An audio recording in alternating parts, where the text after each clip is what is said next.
Actually, the very essence of having this activity this morning or today is really to inculcate in your mind kung paano na ito nakumbat o ma-prevent ang early pregnancy. No? Because mostly, kalabanan sa atong estudyante, hindi makakontrol sa atong emotions. Okay?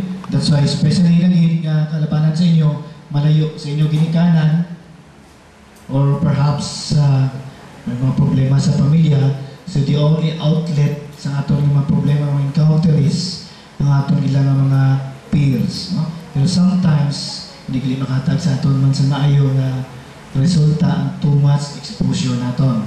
That's why this morning, we try to have this occasion, these activities, wherein si Ma'am Nubel Ledesma, pero may nagreklamo sa akon, nilempa na nato ina ma-prevent ang early pregnancy since mostly of our students, especially first year pa lang, nagbulusong na, second, and the worst is ginapahulog, no?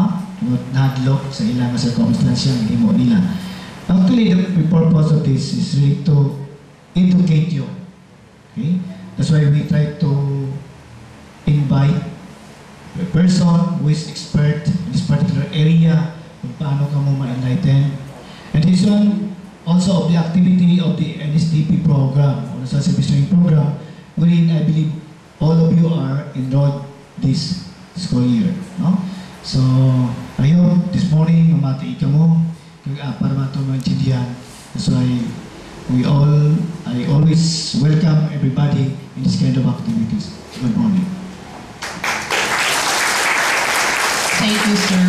I forgot to mention earlier, this symposium will not be possible without, of course, with the full support and cooperation of our alumnus. He is Sir Nick Subong. Currently, presently he is at the US.